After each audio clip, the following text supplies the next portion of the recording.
pleasure for me as a longtime fan to be sitting here with Aaron Gray. Here with Larry Hama. We're talking with Kevin J. Anderson, best-selling author. Mr. Neil Adams. I am here with David Fritz. Axel Alonso, editor. Shadow Stevens. And Devil's Comic-Con with John Delancey. With Tom King. Kevin Conroy. Free comic book day. Denise Crosby. PopCon Pop Expo. Here on location at Star Wars Celebration. Cafe Expo, talking for our second time with Gil Gerard. Wichita, Kansas at Time Eddie. Producer David Gerald. I've got Eric Flint. Are here at Smallville Comic-Con. Wizard World St. Louis. VillageCon in Bentonville, Arkansas. Michael Lombardi. We were talking with Alan Dean. Quincy Allen. Suzanne Landon. Of Starlog Magazine, Mr. Kerry Oakwood. Chris Sabi. Len Lee. Dave Schwartz. Mano Incarami. Jason Aaron. This is Sci-Fi for Me, your portal to the science fiction multiverse.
The Immortal Mask, a 1970s superhero crime noir adventure that follows a retired soldier who is given a Covenant interview with a death row inmate.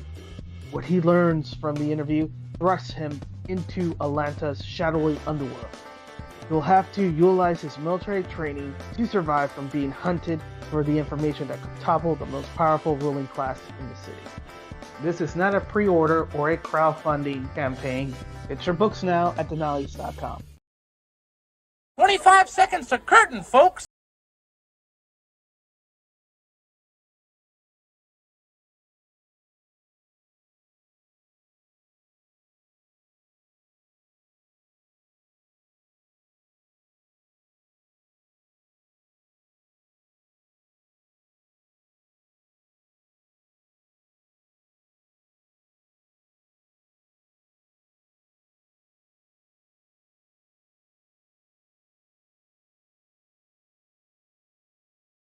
Edition of the LCS Guys. We've got Michael Tierney with us today. Michael, how are you, sir? Doing great. How are you doing today?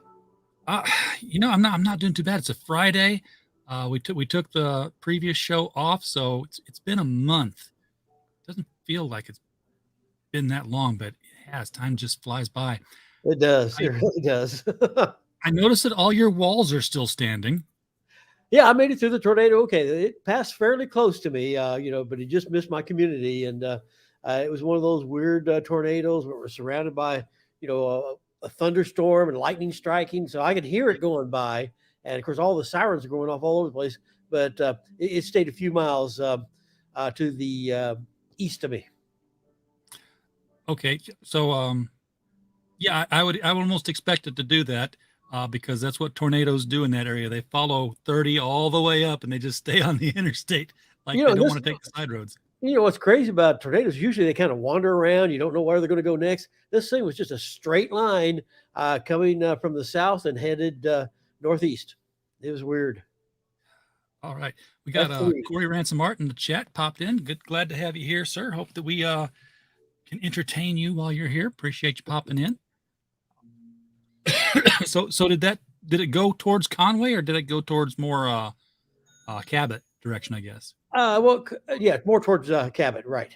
Okay. Yeah, it kind of came from the Mablevale up through like West Little Rock, and then it cut through North Little Rock. And of course, I'm aware of a lot of things because I'm on the city council. I was talking to the fire chief afterwards, and if you watch all the newscasts, usually you saw the Maumelle fire truck, because we were sending our fire trucks to help all the different places. There was a fire that broke out in Little Rock. We had a spare truck that we'd on the council had approved to do repairs on, to keep it as a spare. And so they had that as an emergency truck to deploy to a fire that Little Rock wouldn't be able to handle otherwise. And then we had our police. They were out there as far away as Jacksonville. So you're seeing the Maumelle police car on the news for Jacksonville, and overnight they provided assistance to prevent looting in North Little Rock like that. The Little Rock Fire Department got really lucky. They had all their highest qualified guys just finish a drill, and bam, that's when the tornado hit. So all the guys were already together in a place and ready to deploy. So that was fortuitous. We learned just in time. Is the old shop still standing? I mean, it went through West Little Rock, so.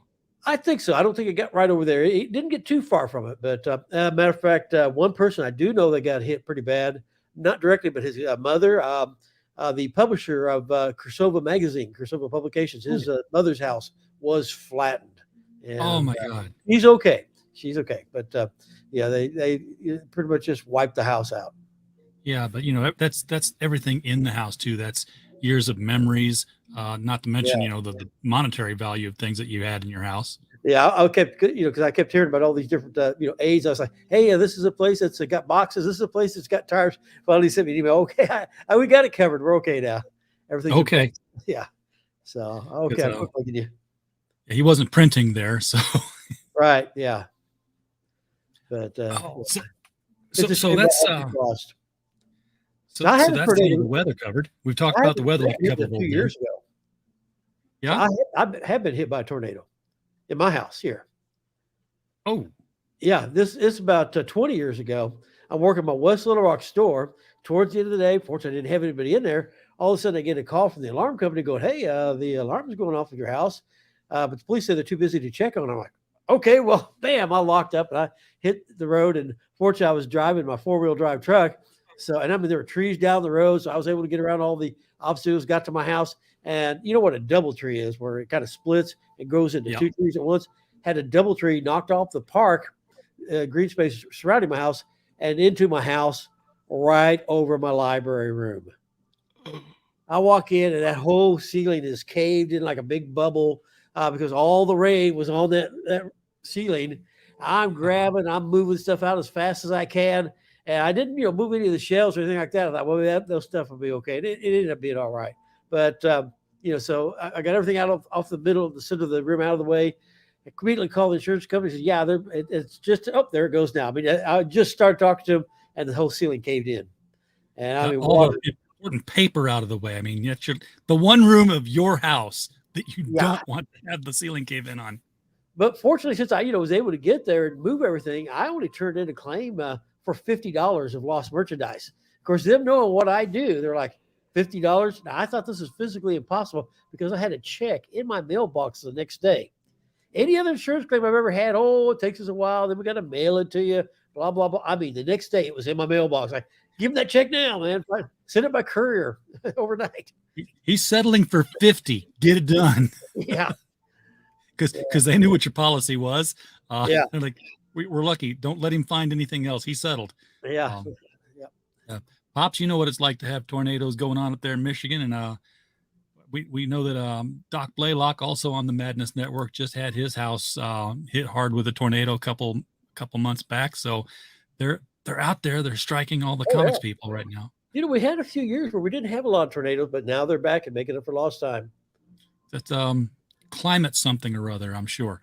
As long as I've been alive, there's always been tornadoes. And it's kind of funny because the same thing when this one went by here, just the most recent one, I got so sleepy I had to take a nap in the middle of the afternoon. I'm not an afternoon nap, but tornadoes for some reason put me to sleep.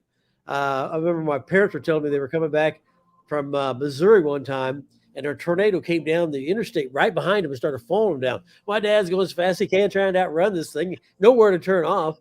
And so they were going, how's the kid doing? I was in the backseat falling asleep. Yeah, it's either the air pressure, that's probably or you have a connection to Oz. That maybe when tornadoes come, you just and then you're out. But I've been with so many feet of tornadoes. I mean, I've seen them so many times. I've been fortunate. I've never been actually directly hit by one, but I've been within blocks of them many times. Well, I've had one go through my town when I was a kid, and I was living in a trailer, so magnet. But it didn't hit. It didn't hit us. It went a couple of blocks away from us, and knocked down a cinder block car wash. Wow. in a man's barn. But my very first business location, there's one coming directly at it. I was standing out front watching it. It was in a strip mall, and there's a liquor store in the strip mall. There's some guy from Jersey going, "Tornado? What's a tornado?" Well, the owner of the liquor store, he walks out, so we're explaining to him, okay, now see how on the horizon, see all those little bitty funnel clouds? Those are a whole bunch of little tornadoes. Now see how they're all going together to make one big tornado. Next thing I hear footsteps. They ran and they hid in the liquor store. I was like, all that glass, that's the last place in the world I want to be. So I was kind of next to him. I didn't even want to go into my bookstore. I was going to get over between my car and a telephone pole, and it comes straight down at the last minute, veers over until it takes out an elementary school. Now, the elementary school was closed. There was nobody in it, so nobody got hurt. But, so nobody, no physical damage, but a lot of material damage in the neighborhood. But, yeah, just hit a couple blocks away, coming right up a store, curved to the last side. This brings up an interesting question that we haven't talked about as comics retailers and comic collectors, and that is having the right kind of insurance for the things that we love to keep around us all the time, because it's paper. Fire is not kind to paper. Water is not kind to paper. Wind is not kind to paper. People are always say, "Oh, you got all this paper inventory. You need to get a sprinkler system in here." I'm like, that's the last thing I want.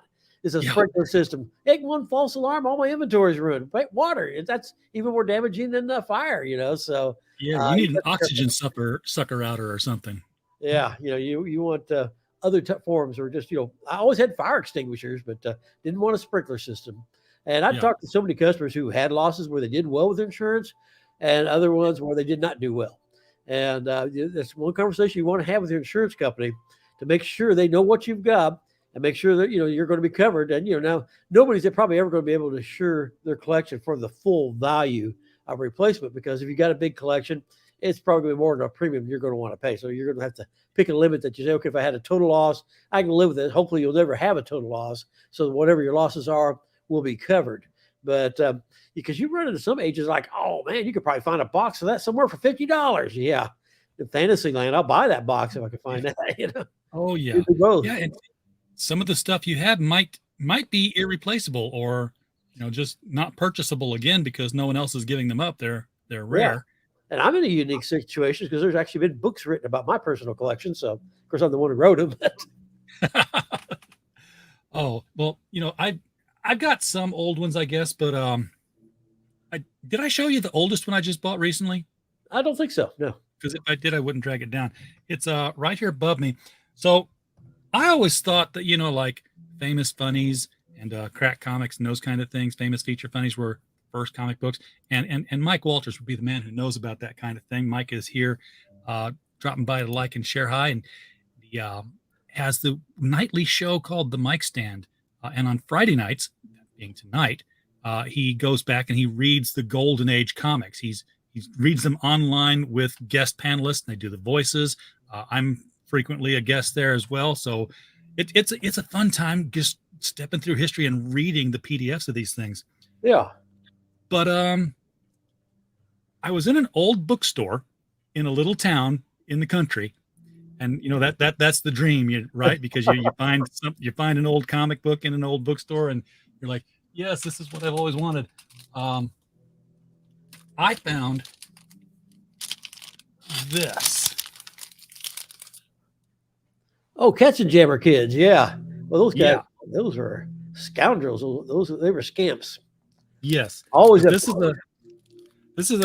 a one from what I'm reading. Not this issue, but this is the first comic book series, and it was single-sided, multi-page, and this was one of the early issues of the Katzenjammer Kids. This is 1907. So I was like, I saw that, and I'm like, yeah, I must own that. Yeah, I think you actually go back to 1800s, you'll find like political strip collections. I mean, where do you define the line? Is it original content? Is it the reprints? Yeah. You keep pushing it back further and further. Yeah, and Jason, you're right. That book does look familiar. Jason was with me in that same bookstore when I first saw it, and it's been haunting me ever since. I'm like, do I really want to pay $200 for that comic book? Obviously, I did. Yeah. Because now I have it. I'm going to. It's going to go to Hobby Lobby with me tomorrow, and we're going to find a frame that fits it. to keep it nice and stiff and When you see something like that, you just he who hesitates is lost, and you always regret it. You don't get second chances. Yeah. Now, Mike's got a bit of news for us here in the chat too. He said, "Did you hear about the comics museum in Indiana that got robbed of first editions?"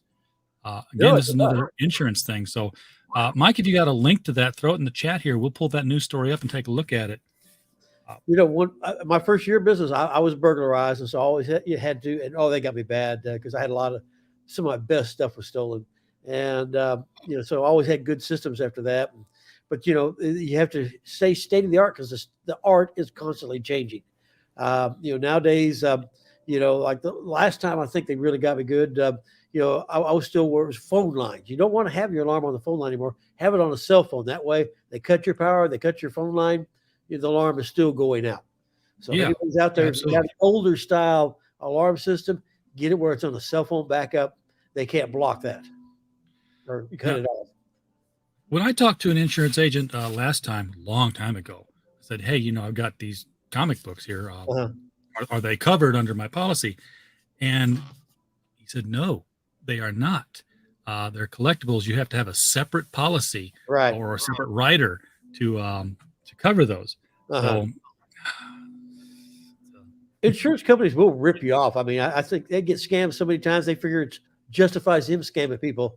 Like I had after the Katrina hitting New Orleans. Well, then we had bad storms coming up again that way. Well, it didn't hit New Orleans, but they sent all the repair guys down there just in case. Then Little Rock got hit. My Little Rock store was without power for like a week. I had a utilities interruption rider, but they're like, "Oh, you have the wrong one. It has to be to your particular power pole." What? Are you just making this stuff up? I mean, you have the riders, you have the insurance in place. Like, but that's the wrong kind. That's State Farm. I'll never do business with State Farm again. I used to call them Snake Farm, but they will. Yeah, I know what you mean there. Yeah. Why can't I copy? I can see Mike's chat here. I just can't treat it like text and copy it from inside StreamYard. So I'm going to do a quick memorization and Google it. Yeah, because I'm always worried about people trying to burglarize me at home. Because there's a rumor going around the area started by I've just got nothing good to say competitor, and that I have an Action Comics #1. I do not have Action Comics #1 in my possession. It's just like making you into a target. And, I never was a superhero guy. My total superhero collection amounts to a total of 0 books. Because what I was interested in, the things I write books about. Burroughs books, Robert E. Howard books, Tarzan, John Carter Marks, the Disney stuff. I love those. No superheroes in my collection. So anybody out there is thinking, he's got Spider-Man #1, he's got Action #1. I guess because I was a retailer for 40 years, they figure I got all the key books. Well, I was a dealer. I was a retailer. I was not a hoarder. I was not a collector. The reason that I was in business for 40 years and I had like 100 competitors come and go because the first thing they do is they go out of business. They got this great personal collection, but they had nothing left to sell because they kept everything to themselves. You can't do that and be a success in business. You got to buy inventory to resell it. So here's the thing. You know that you want a certain dollar value for this. How do you convince the insurance company of what the value is, especially when you have multiple sources of the truth at one time? Right. Now, I've had some people ask me to verify in collections where people turn stuff, because I'm an Overstreet price guide advisor. So Overstreet is a good even line because the joke. Do you remember when Wizard magazine was around? I remember buy by Overstreet, sell by Wizard. Yeah, that was how you spot a crook, right? So Overstreet is accepted, median. It's going to be a little bit out to date on the most recent activities because it's last year's guide. These are last year's prices, not this year's.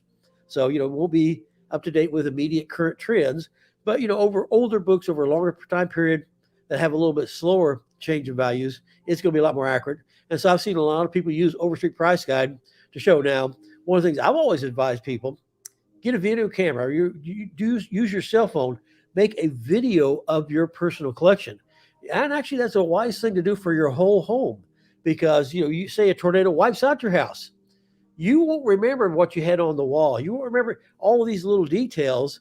Or so you make a video, you say, hey, here's my stuff.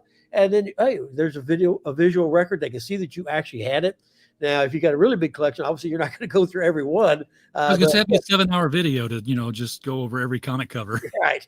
But you show them like all the boxes and show a few of them in there to, get an idea. And if you got to have a list of, what you had and things like that. I know one guy, he just went through the Overstreet Price Guide and circled everything he had. Well, they paid, and I was not involved on this one. This is just something, between him and his insurance guy. I think he took advantage of the insurance guy, because I know he's buying all those books out of my 50-cent bins, but he circled them in Overstreet with the near mint prices, and he got enough money to open up a restaurant. Okay. Yeah. Comics turned out to be a good investment for him. For him, it did. Yeah. His kids actually set his shed on fire where his comic collection was, and bam, he cashed out. Oh, kids are not inheriting the restaurant. No, well, there is no restaurant because it didn't last very long. So, restaurants are highly volatile. If you want to go into business, restaurants are a high fail business to try to go into. I put the link out in the chat here for also Jason's coverage on Good Morning Multiverse over there at Sci-Fi for Me TV. So, check that out. Don't watch it right now. Stay here, but do queue it up. And I've got the article here that Mike sent over.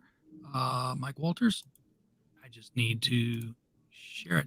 I would have shared the YouTube video, but then YouTube gets all freaked out. So let's see what happened here. So Hall of Heroes Museum robbed of rare first editions. First of all, that's a cool looking museum. They got that Batman statue out there. I like the Hall of Justice symbol there on top of it. But I think they could do a little bit more to the outside, don't you? It's a little plain. little plain. Yeah. So the Moultrie Observer, and this is from Bleeding Fool. This is our friend Chris Brawley's blog here. The Moultrie Observer reports that a museum dedicated to a superhero comics history was sadly robbed of some valuable old copies. Amid the quietude, this is a reporter who really wants to get florid on us here. Amid the quietude of early Sunday morning, police report thieves broke into the world's only museum of comic superheroes, escaping with 50 rare copies of books worth thousands of dollars. Included in the heist were first editions of Captain America, X-Men, Hulk, and Iron Man, said museum director and owner Alan Stewart. Police determined the theft likely involved more than one culprit. We are heartbroken and sick that someone would break into our nonprofit museum and steal this valuable history that we are dedicated to preserve and share, said Stewart. A tourist attraction in the northern Indiana city, the museum features rare copies of Superman, Batman, Spider-Man. There's a hyphen there, folks. You put that in there when you write. Wonder Woman, Captain Marvel, better be the real one, and many other iconic comic book figures.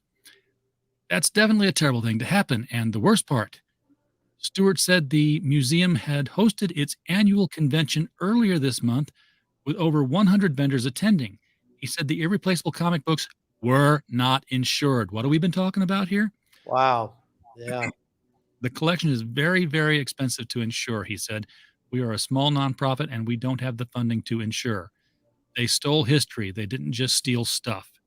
So, yeah, you hate to hear that. It doesn't have a list of specific issues, but it just says early issues. Well, the sad thing is, in every case, he knows who the people are. He doesn't know that he knows them, but it's somebody who's been into his business, the museum. Yeah.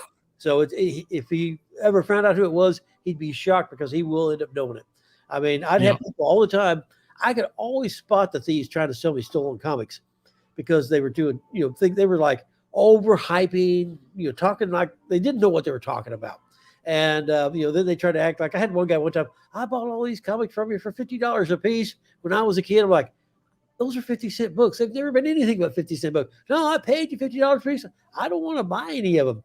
Sure enough, the next day, a guy comes in, describes his stolen collection. Sure enough, it was his roommate. Oh, boy. It's always somebody you know because they've heard you brag, I got this valuable collection. So they think, well, they'll just steal it. They'll cash it out. And but I can always spot them. I never bought a stolen collection, but I can always spot the guys. And, I'll sometimes follow them out in the parking lot. I had one guy went up back out of the parking lot, back down the street so I couldn't get his license plate. But, that was that one guy I described, and it turned out to be the roommate. So I still was able to identify him. So, if they steal from the store, they generally know exactly. it's not like a liquor store robbery. When it's a comic store robbery, they always seem to know, hit that wall, grab these specific books, and get out quick. Yeah, so they know right where they're fans. Yeah, so they've been in the store because they know what to get and where to go. So yeah.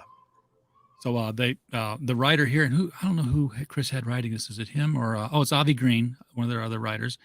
He says, it's surely a vital question. Where could the criminals sell this stuff? On the black market? Are there any corrupt millionaires who'd buy them? It's a good question. Now, it's Probably terrible that the dealers, museum. Yeah, crooked dealers. I'm sure there are plenty of those. Yes, there are. So, all right. So they've got a GoFundMe page, and that is right here. I'll copy that and throw that out into the chat for anybody who wants to help. They've got a $60,000 goal, so I'm guessing that's probably the value of the books that were lost. It can add up pretty fast. Yeah, it can definitely add up pretty fast. As I was saying, you get an insurance amount that you can feel you can live with. You don't try to insure everything. You just hope you never have a total loss. I remember one time you remember my JFK store?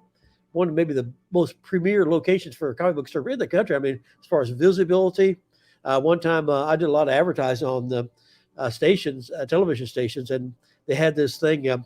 It's called Toonami. It was a block of cartoons on a Saturday, and they had a mobile a trailer of gaming system that was Toonami. All these different gaming machines that you could play, and they would travel around the country. And they set up on my parking lot one time, and they said they had a better turnout than anywhere else in the country because I was so highly visible. They said I even beat Disneyland. They were on the parking lot of Disneyland, and I got more people in than what they did there at Disneyland. So, I mean, it was a great location. Had a kid come in through the roof with an axe. But now here's what I did. Here's a tip that I'll share with everybody. Get lots of alarms. Get so many sirens inside. They're just like, there's been times where alarms got set off by accident. People running out of the building like that because make it bad on them. And, so I had him so discombobulated. He tried to, axe his way out. Well, deadbolt with a thing that he couldn't cut, so he tries to hatch that out. So that won't work. So then he goes and smashes out a window. And it's like, say, here's the square of my building. Well, he's parked right here. He knocks out a window on the corner and then runs the complete wrong way around the building to get to his car. Well, please get to him before he gets off the parking lot. So, yeah. Well, good. He got caught. And yeah. And that building wasn't a great location. I mean, you had folks, Mike's comic shop in North Little Rock was a renovated McDonald's. The guy in America when COVID hit, into a bookstore. Yeah. When COVID hit, if Diamond hadn't, shut everybody down, you were the only comic book store I've ever seen with a drive-up window. You could have got that thing opened and working and just use the drive-through window to give comics to people. Now, I have to admit, I did board that up because that was another entry point. A guy burglarized me one time through. So, well, if we can get hit, I've been hit. So, I think, is there anything else about insurance questions? I mean, folks, if you got a collection, and you got home insurance, talk to your guy. Yeah, just the writer. If you're thinking if you're thinking you're covered with your flood insurance or your tornado insurance, you're not. You're not. You'll get your couch fixed. You'll get your bed replaced. Your comic collection will be gone if you do not have it insured specifically. Yeah, you've got to talk to your agent about that because do not assume that you're covered because if you haven't specifically discussed it, I can guarantee you it's not going to be covered. So, it's going to be a very rare instance where, we'll cover your personal collection. They'll cover your jewelry, your watches, personal items like that, but they won't consider comic books a collection like that. That's going to be a whole nother category. Now, and the thing about that particular writers, you got to update it annually because that's, the price guides come out. And well, what is you set a dollar amount and then say, okay, that's how much you're going to be covered for. And then, you really, once you do have it set, just kind of maintain a log of what you got. Like I say, take an occasional video from time to time because it's not going to matter what it's worth each year because you're going to have a limit on how much you're covered for. And then when you have a loss, then you'll want to determine the exact value. So, I wouldn't put time to create my inventory every year. I wouldn't do that. That'd be too much work. So I just wanted to take a quick check. I have that. I've got books printed of what I got, so I'm double covered. Yep, there you go.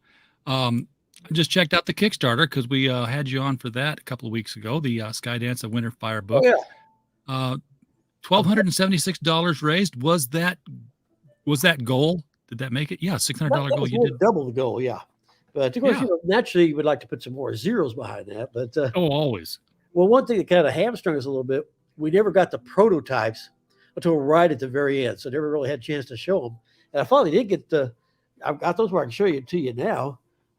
This is the magazine version, and there's magazine version, back cover.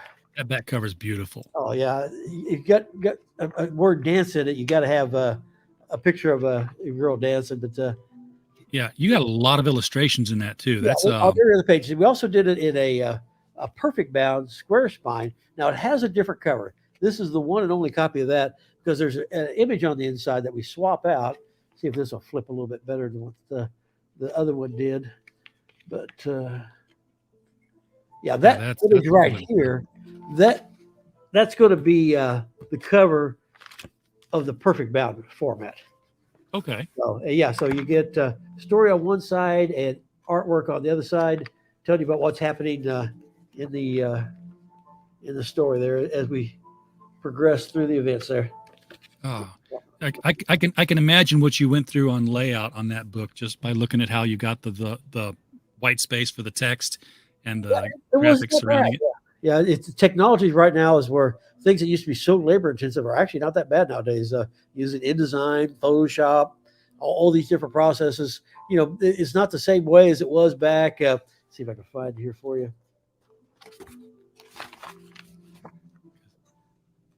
I'm working with some people right now laying out an edition of Grimm's Fairy Tales, and it's not like way back when I was doing it on a artboard, and that I even used to print it myself. This one right here was printed on that printing press, so I used to do it all. I mean, laid out, hand letter, everything. You have your own printing press? Yeah, a Chief 17 in my garage. Oh, yeah. Why are you not in the business of publishing other people's comics? It's a lot of work. I mean, I'm a journeyman printer, so I've got that background, and there's a certain point where it's just better to have other people do things. You can't do everything yourself. My Wild Stars Volume 2, number 1, the one from 1988. As far as I know, that's the only comic that's ever been created, written, penciled, ink, completely illustrated by one person, and printed by that person. Plus, on top of that, I used printer's techniques to toy with it to make each individual copy a different art print. There's this mountain in the background on this one page, and I faded the mountain out throughout the print run. So if you got that real solid background, that's right towards the start of the print run. If you got a real faded mountain in that background on that page, everything else is fine, but just that mountain, then you're later in the print run. So I made every individual copy unique. Nobody's ever done anything like that. And on top of that, it was also the first comic ever with full stamping on the cover. It was the first comic ever with die cutting on the front cover, where I cut out a section where you see through the front cover right to the first page. And to my knowledge, it's also the only comic that's ever had die cutting on the back cover. So had a lot of first and still some things that were unique that never been done before or since. All right. Is that a press that ran on oil-based inks, or was it still tar-based ink? Just a regular offset printing press. It's just a smaller scale. All right. Mike is going off to start up his show, so I appreciate you popping in, Mike. Thank you for the story link. We made some good use out of that. File 13 is out in the chat here as well. Good Friday to you too, sir. It is Good Friday. It is Good Friday. Oh, that's right. And that makes me think of things in comics that I don't want to think about. All around the country, rabbits are stealing eggs out of chicken coops and hiding them. I know, and they use them to mold the chocolate into the right shape. That's what they are. So, but it's reminding me of what happened in X-Men a while back, because Krakoa, the island entity of Krakoa apparently has a kind of a Lazarus Pit computer, because they're able to resurrect mutants. And they resurrected a mutant from 2,000 years ago whose name was Jesus Christ. I didn't read that one. Yes. In the Marvel Universe, in the 616, Jesus Christ is an early mutant. Okay. Yeah. And why aren't comics selling, Mike? I don't get it. You know what that sounds like, though? Have you ever seen the movie The Man from Earth? Not the man who fell to Earth with David Bowie, The Man from Earth. I love that movie. That was a great movie. That's an enthralling movie of people sitting around talking. Right. It could be a play easily done. It's got like the front porch, the living room, a little shot in the kitchen, maybe one in the bedroom, but that's it. It's all in one place. And it was written, I believe it was by Jerome Bixby, I think was his name. Yeah, that sounds familiar. He was a very accomplished screenwriter who also wrote a lot of Star Trek episodes. And he did a sequel to that I've got to look up. And, remember the one where you had the guy, Flint, the guy who was ageless, and, Spock's like, hey, this is Brahms that we've never been discovered, and this and that. These are paintings. And they realized he was all these great creative people all the years, and he created a robot, but he wanted Kirk to kickstart her emotions. And when Kirk did, she can't decide between the two and melts down.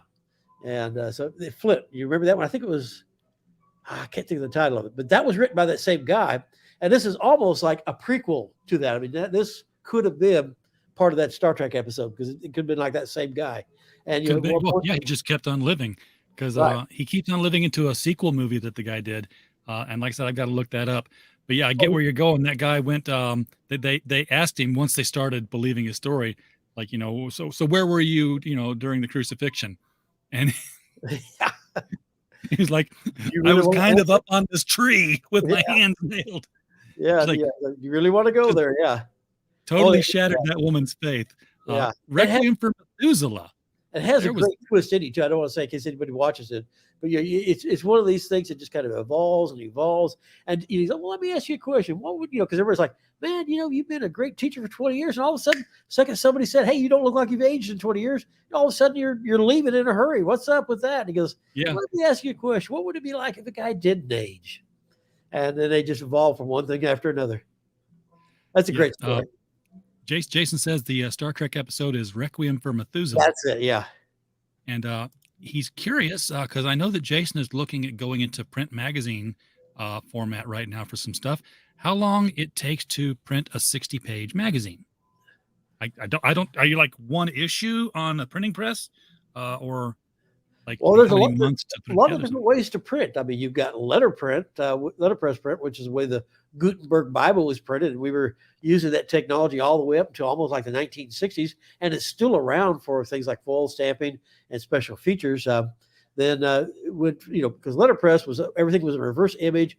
You ran the ink roll over it, then you slapped the ink onto the paper. Bam, you had a printed page. So you had to lay everything out in reverse. Then comes offset printing, which you look at it, you can actually read it. It's like what's going to be on the printed page because then you run the ink over the image, then you offset that ink onto a roller, which then offsets it onto the printed page. That way it goes through a two-stage, and now it's back to the right way. And so that's offset printing. The third way now is a whole new technology. We're on demand, laser printing and digital printing. And so there's a lot of different ways to print. It all depends on how you're going about it. Yeah, well, I think Jason would like to become a customer possibly of Now, if he's talking about what I talked about, that took me the better part of the summer because having to print, it was I believe it was 32 pages. So I'm printing 16 sheets, but I got to print each side one at a time. So I've got to make basically I'll pass one side, then you flip it, you print the other side. Now, when you get into big commercial printing, you do a thing what you call, the flip and turn, where you print like half of one page on one side, a whole bunch of pages, and then the flip side of it on the other half. Then when the paper comes out the back, then you just flip the paper over, run it through the press again, and now you printed the opposite sides on the reverse. So that way you don't have to change your place. Yeah, then you cut it, you trim it, you fold it into place, and you got a book, bang. So it depends. If you got a big printing press, you can just do it in one pass. So I understand. I understand the technology of the printing press itself. I mean, when I was in Sparta, one of the things I had. Okay, so you know how Disney threw away the cells for animations, just put them out on the back porch and let the trash man take them. World Color Press did the same thing with cover plates.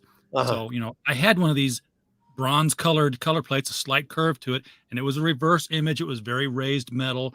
I had a I can't remember. There I can't will be remember what four. it was. There will be four for every cover, because you've got to have it in the red, the black, the yellow, and the blue. Well, what I had was, I guess, the black, because it was just the outline of the characters. Okay. And it was definitely the line art version of it. Did you have the lettering? Yeah. You could tell the title was there and everything, but there was no lettering. There was not a word balloon on it. Yeah. It was a Disney one. I remember that. So what I don't know is the process to get from a Bristol board drawing to this metallic raised ledgered the old process was you had to be a cameraman too. And so that's why they didn't want to work with pencil. Like when I did my Wild Stars portfolio, I wanted to reproduce some pencils. And the first cameraman, he shot it. He did a bad job. I had to actually go down there, go to the camera room myself, and shoot the negatives so I could get the right kind of graininess in there to reproduce pencils, because it could be done. These guys were just so used to solid black or solid white. That's the way they thought. And so what you do is you shoot it on a negative. Then it goes to what you call the stripping department. Now, this is something that the Human Resources Department had to learn how to advertise correctly when they started advertising for strippers, because they had some really hot ladies showing up for a job going, "This is the strangest strip club I ever saw. It looks like a print shop." It is. What it is, then you take the negatives and you put them on this big old masking sheet, with all these different lines and borders. That's how you're going to burn the image through the negative onto the plate, and then you put the plate on the press, and then you go through the offset printing. So you take your Bristol board, you camera work it, then you create a negative for it, put it on the strip, and then burn the plate, and then put the plate on the press, and then you go through the offset printing. So that all that raised layering on the plate is the result of it being behind the negative and something shooting through it and burning the plate. Right. Burning away whatever wasn't raised up, I guess. Right. So it's a thicker plate, and they burn it until it's thin and flexible.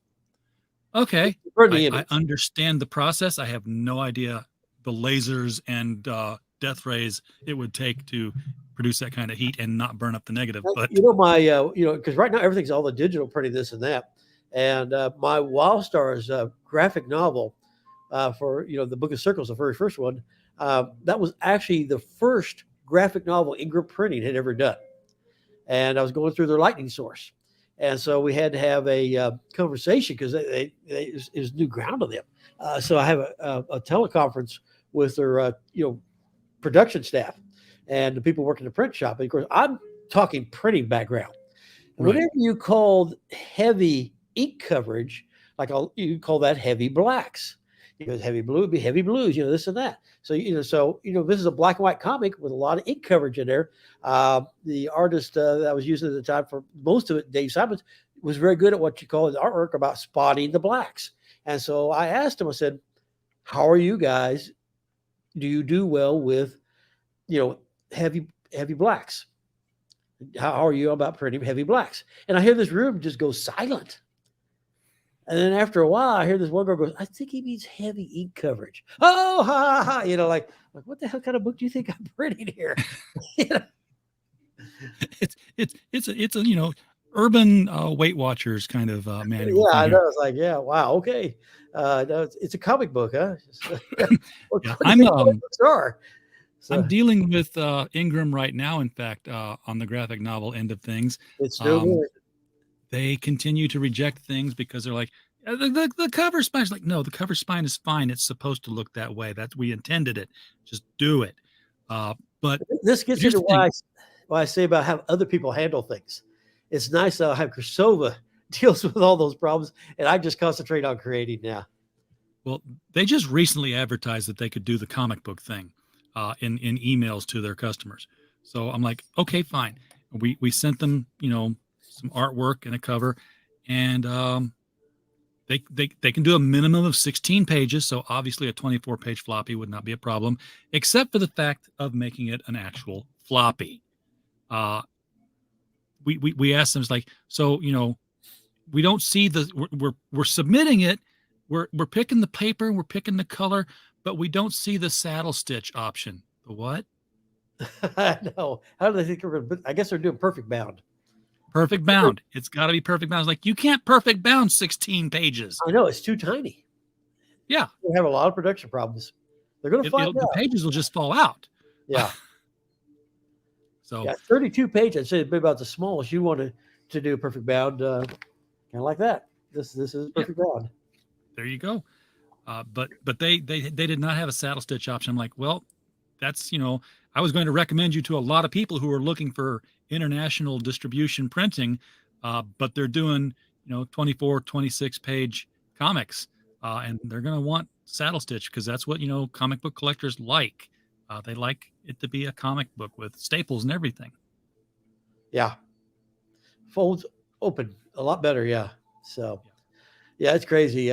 Speaking of Kursova, another project that he just came out with, again, he has to deal with all the printing problems, and I don't envy on that. My newest Wild Stars just started in their latest issue, the spring issue of Kursova magazine, the Gold Exigency. It's the 7th novel in my Wild Stars. This starts the second half. It's planned to be 12 novels, and this is the beginning of the end. And there's a lot. You are at halftime. Okay. Yep, I'm past the halfway mark, and now, I waited until I got to number 6, where I was halfway to say, okay, this is planned for 12, because you don't want to do it when you're 1, 2, 3, or 4. Like, it's just too far off. People can't visualize it. Once I hit the halfway mark, and I already had that novel kind of written way back when I hit that point, it's like, okay, now I can start telling people this was the halfway point.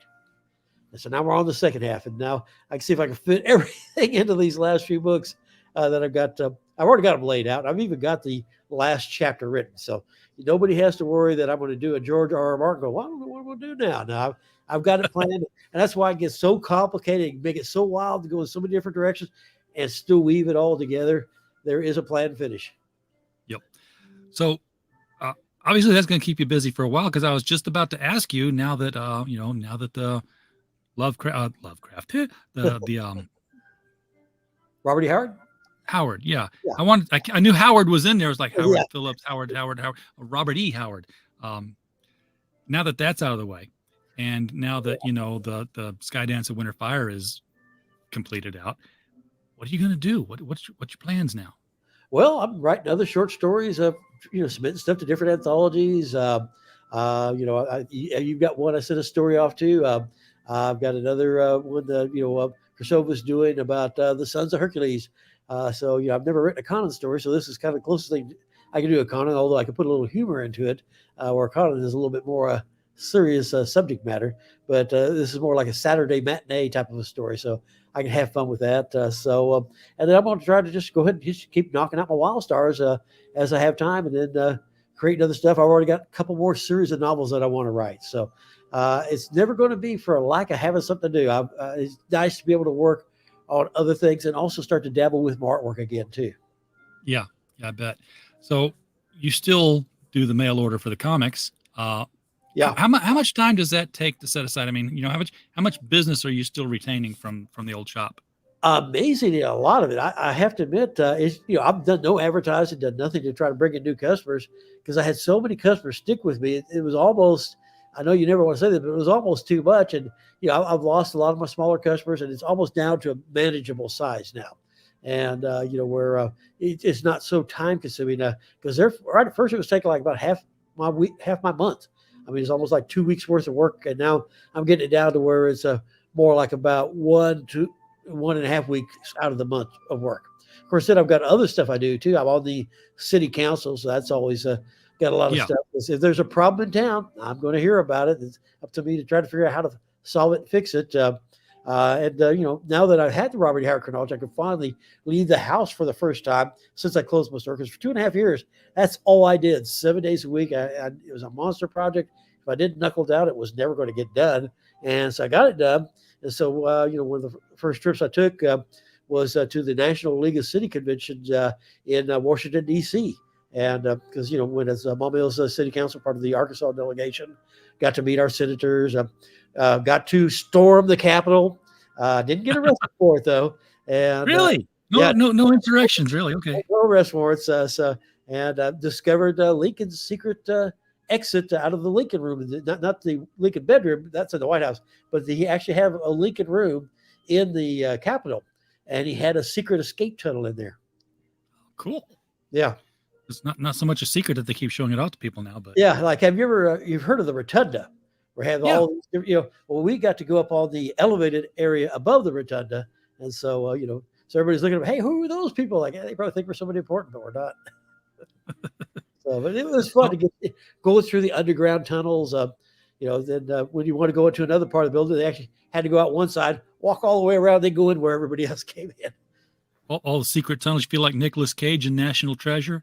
Yeah, I was like, how did he not cover this stuff? There were so many things he could have written about, or they could have put in the movies that they obviously didn't know about. Yeah, because we got to go on the tours that regular people don't get to go on tours. So it was nice. Very Then nice. in our free time, of course, we went around to different things like the Washington Monument. The reflecting pool was a big disappointment because it was almost empty. But yeah, got to see all the stuff like, wow, the Washington Monument looks so much bigger than the Spider-Man movie. Yeah, everything looks bigger in the movies, doesn't it? I mean, Yes, it does. I mean, New York looks a lot more crowded in the movies, and then you see an overhead shot, like just like this group of buildings right here. So Spider-Man's swinging in this big circle all the time. Yeah, doesn't go that far. But speaking of comics, the Washington Tower, it probably look a lot farther down. Yeah, if you're up there, probably looks a lot smaller. Yeah. But speaking of comics, that is what people come here to find out about from the LCS perspective. So we're at the top of the hour here. It's a good time to ask, what are people asking about? What's coming up that's on your customers' radar? Well, I've actually had some people add to the new Shazam, to the new Titans. DC, though, it's like the weak sister in the comic industry. Marvel's really just chugging along because they've got their main titles that they keep going, even though they restarted from time to time. They've kept the main characters and masthead titles, going, and kept the readers. They didn't stop, go away for a long time. DC just lets things go on hiatus, and that's why Flash almost sells as well as Batman, because he hasn't gone on a long hiatus. And so Wonder Woman, she's still going. So Green Lantern, they need to bring him back while he's still got some readers. They keep him gone for too long. I hate to think how bad it's going to be when they finally do bring him back. You just don't stop a series that should be being published on a monthly basis and put them on hiatus. I mean, they don't have that many monthly books coming out. You're just like, what is going on? How bad is the leadership? I mean, you keep waiting for the change to take effect and start seeing something kick into gear, and it just hasn't happened with DC. I mean, they're trying to do this slow restart of things. This is on slow. Yeah. Yeah, it's bad. It's slow. I mean, Hojo out in the chat popping in to check us out here as we're wrapping things up. Also, Keely Chow, we are talking about we're at the point where we're talking about what people are buying in comics and what they're looking forward to. So, if you want to drop your wants in the chat, give us some market temperature from where you guys are at. What books are you looking for to come out real soon? And what books have you dropped? Let us know. That's what we talk about here. Yeah. So I did pick up their Superman #1, and I could tell right away reading it. It's like, okay, things are different. The barometer is a little bit changed here. Perry White has apparently retired, and the new editor-in-chief is Lois Lane. And she's still married to Clark, so there's that part hadn't changed. But you get into this whole thing where Clark's wearing headphones all the time, and just listening to music while he's working. And apparently, it's something that he's always done since he was a kid to temper the super hearing. And she's like, "Does it help?" He's like, "Oh no, I still hear everything. I just get to hear the music too, and I can focus on that." So it's a little, it's different. I liked it. I liked what it was doing. Interesting plot. Lex Luthor's in jail, and Lex Luthor's just muttering all the time because he knows Superman can hear him. so you see Superman fighting these people all the time, and it's on TV, and you hear this like, you need to take him out hard. You need to hit him right there. Don't let him get back up. Do not jail this guy. No, you really. This is one of the guys you need to kill. You really okay? Don't listen to me. Fine. It's kind of funny doing that. Yeah, but that's good. Apparently, with him in jail, he's telling Superman, he's like, you don't understand. I'm out of your way. You're not fighting your enemies anymore. You're fighting mine. And apparently they're really ruthless characters that Luthor was always taking on. Superman was sort of a side job for him. So it's a whole new ball game, and it's kind of, I'm intrigued enough to try the second issue. I'll put it like that. Well, good. Detective Comics. I read this. I'm like, I have no idea what's going on. I'm totally lost. Apparently Jim Gordon knows that Barbara Gordon is Oracle, or was Oracle, or still is Oracle. Harvey Dent's found out who Batman is. But Batman's been hurt so badly because this new person in town who nobody knows who they are, new villain, just like, okay. I don't like not knowing. I miss the days when you pick up the book and first page, crime happening. Turn the page, hero finds out. 20 pages of finding clues and solving mystery, and then 2 pages of catching burglar and putting him in jail. Come back next month for another one of the same. You got a whole story at each issue. Yes. Now you're getting snapshots. You're getting scenes. Yeah, I mean, even Marvel back in the day, it was a soap opera. There were these long running tales, but they were under it all. Yeah, that's it's. I'm fighting the Scorpion right now, and and I caught him. Throughout all of that, I'm worried about Aunt May being sick, and is Mary Jane gonna get the job? And that would carry through, next month when you fight Electro, you have a different overarching story that's one and done. Jim Shooter, when he was editor-in-chief, a lot of people hated him. He was like Mussolini. He made the trains run on time, and the comics always came out on time. That's what I loved about it as a retailer. But he had this rule that treat every comic as if it's somebody's first comic, which was a great rule. Now, once he was gone and some of the other editors came in to replace him, they didn't do so good with that rule. I remember Jim Owsley writing, I forget, it was Fantastic Force or something like that. And you got a character going, and she's holding up a shaft. Says, now strikes Huntaris. And then she gives her whole history. And she's about to strike a blow. Like, oh, all right, that's just screech, stop, put your arm up like it's the Spirit movie. And okay, now I'm going to give you the background story on who this character is, Yeah. And then they got the whole not Napoleon Dynamite, but Todd. I can't remember. I didn't read the comic. I know that they made a movie about him, about his comic book, and it caught a lot of people on. Girlfriend had blue hair and everything, but it was like there was this format that they used where they would introduce the characters in a text box, and it'd be like, if it were X-Men, Wolverine would be like, I got this, and you'd have this box underneath, Wolverine, adamantium claws, healing factor, berserker. And it's just like, that's how everybody got introduced, was with these subtitles of their characteristics. And that started to feel like a cheat of some kind. Yeah. I just carry a sign around with me. It's creative. It's artistic. There's ways to do it that aren't cumbersome, but it takes a little effort. And a lot of times, some of us older readers, we just don't see the effort being shown as far as the technique of the storytelling. The art is the best it's ever been. I mean, the art of the comics nowadays is fantastic.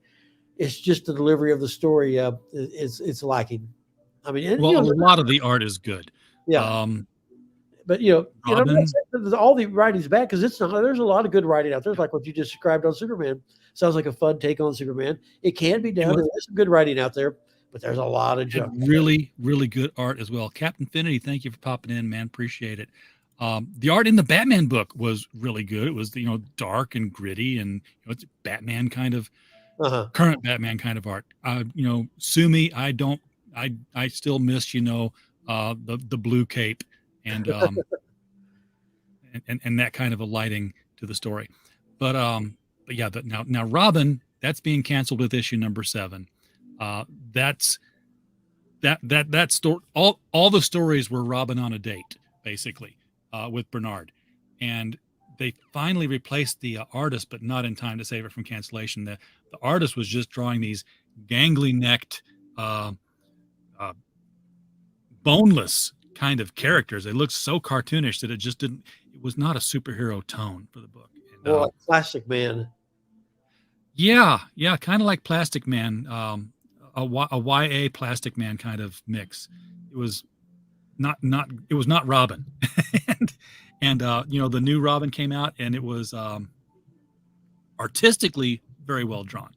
Story-wise, it's still another date with Bernard, and fire breaks out and Phobia's there, and you get to find out all of Bernard's deep, dark secrets about how his parents have always hated him for being, gay, and how much he really loves Tim. And I know that Tim always seems to disappear when Robin shows up. I'm not stupid. So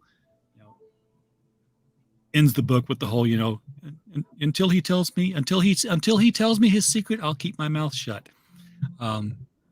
So he's Tim's Pete Ross now. Remember Pete Ross from Superboy? Yeah. That was, again, a great story element. Like Superboy, all his life, somebody knew his secret and he didn't know it, and they were always helping him out. It's like, oh gosh, that meteor's going to hit us, and everybody's looking at Clark. He can't change the Superboy. Oh, help, I knocked the lantern over. Yeah. and Superboy was like, boy, it sure is lucky for me that Pete knocked that lantern over. Oh, boy, I'm glad he's clumsy like he is. Yeah. Yeah. And that's good storytelling. That's one of the things that have been lost in comics, is that you have an extraordinary person in an ordinary situation, or an ordinary person in an extraordinary situation. Instead, now it's extraordinary people in extraordinary situations. Like, oh, I'm going to need to move the planet before the other planet comes to collide. Like, oh yeah, we can't relate to that. But oh, hey, you're a regular person trying to deal with a superhero. Okay, well, you can relate with being the regular person. Or Clark Kent. Oh, hey, I'm in the bank. There's been a robbery going. How am I going to solve this without revealing who I am? Oh, lucky Pete Ross did something stupid, Yes. So. I remember an article. Oh God, I was a kid, and this was some magazine article, and I remember my mom saying, well, somebody's got too much time on their hands. But they did this analysis that said Superman's not real, to which I said, duh. But they said it was basically a schizophrenic reaction of Clark Kent's mind to being to feeling ineffective in his normal everyday life. So he's created this alter ego of Superman to psychically deal. Yeah, Walter Mitty'd him. Yeah. I was like, I don't think so. There's certain tropes though in comics that are true. It's like the Hulk, or no matter how powerful you are, you always have just barely enough strength. Oh, you got to move a mountain. Oh, I can just barely move it. Oh, I got to lift the pencil. Oh, I can just barely lift it. Just barely. The Invisible Girl. Speed. The Invisible Girl is like, I'm levitating the bottle cap. I don't know how long I can hold this, Reed. Might be 12 years, might be 5 seconds. I don't know. Yeah, it's just so heavy. Yeah.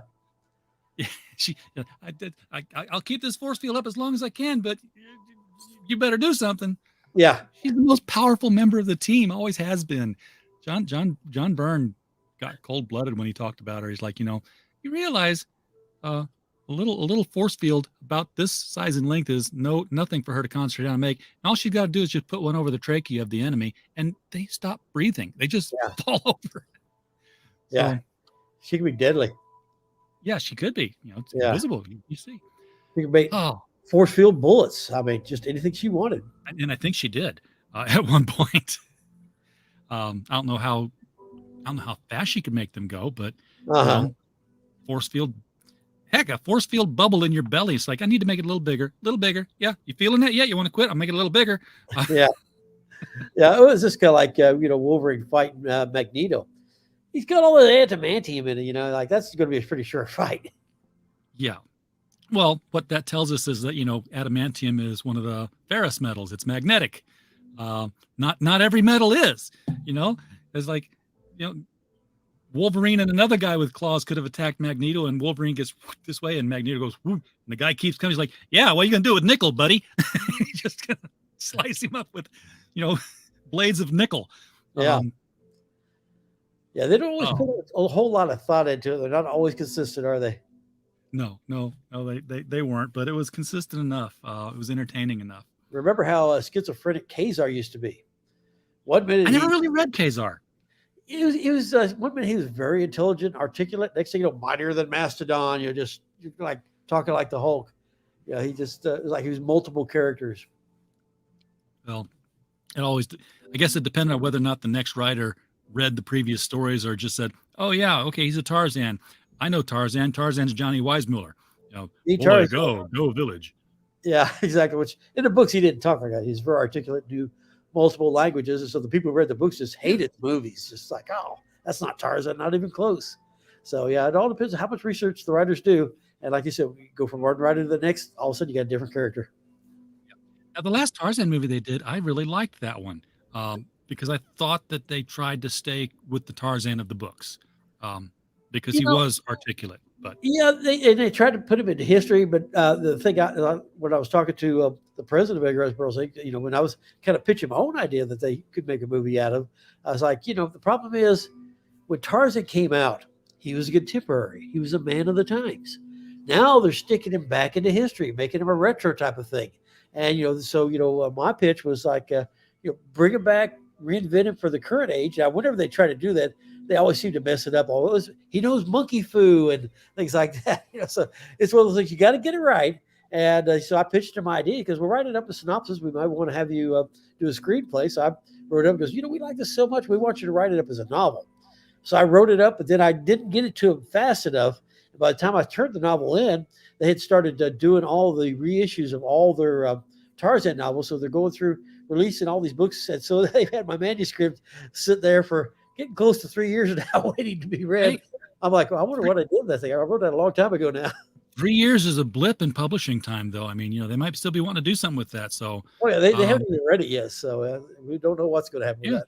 Well, now that you got the Robert E. Howard thing out of the way, tap him on the shoulder and say, "Hey, you still thinking about that?" I'm busy with projects, and it was originally kind of envisioned as possibly the first of a trilogy, and now I'm like, what was I going to do on those other two? Because it's been so long. I'm sure it'll come back to me. But, making an ongoing series, those ongoing series. What is it? A septology where it's 7 books. Because that seemed to be a thing for a while. You had to have 7 books in a series. Wow. Well, I wrote it kind of like I did with my Wall Stars. In my Wall Stars, I had it all planned, had it mapped out, knew where it was going to end. And that's why it was such a big, complicated story.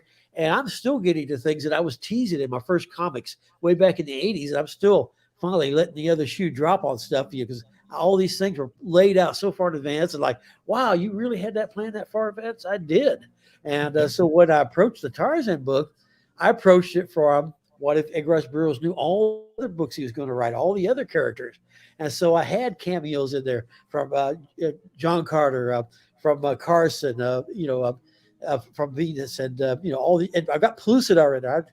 I mixed it all in. I got it all there. Okay, I'll read that. I'd love to see a Burroughs verse.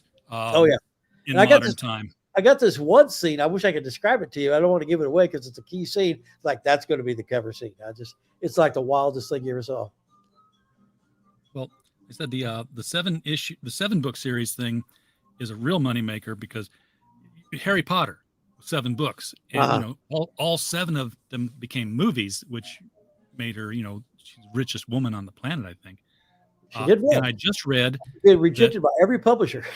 Yeah. And I just read that they're not gonna do the movies again, but they're going to take each book and do a series. So because streaming is a thing now that wasn't when the Harry Potter movies came out.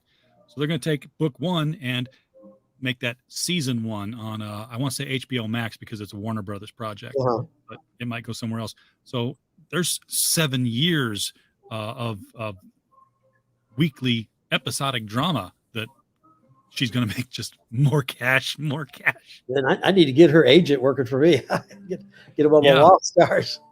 Well, and I know a guy who worked at one of the filming places way back when she was shopping it around the first time, and they turned her down, and it went to Warner Brothers, and that movie went off, and they're like, he said they were just kicking themselves. So she was in our office. She was pitching this thing to us. And we said no. Yeah. Well, it's one of the things I've noticed because the same thing that happened to her, what's happened with me is, they always say, show us something new, show us something different.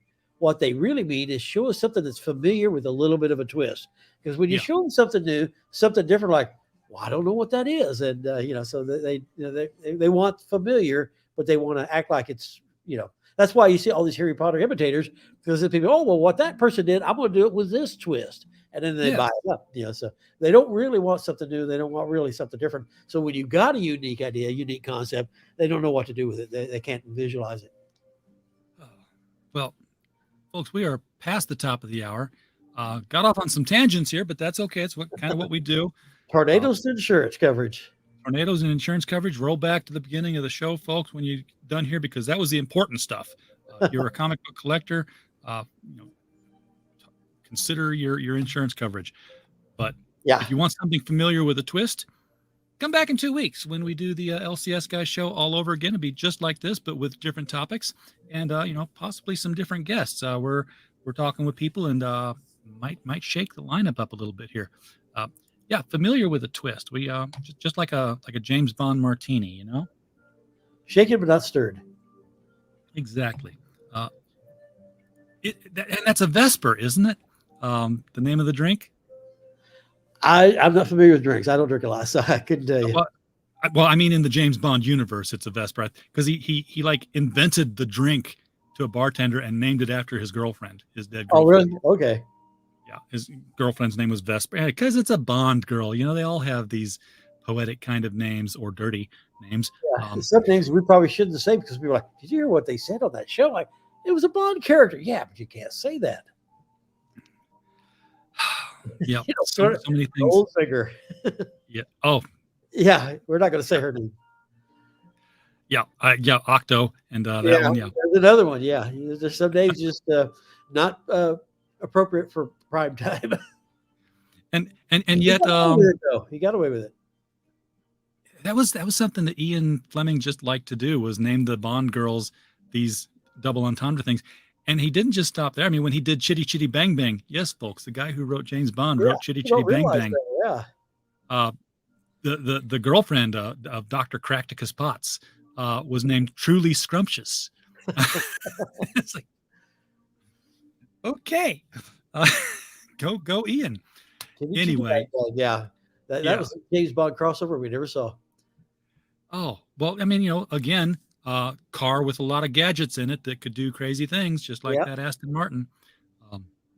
He had the tropes that he knew worked well for his stories. Yeah, Michael, that's the key. Yeah, thanks for coming out once again and sharing some time with us here. Do appreciate it. We'll see you again in 2 weeks.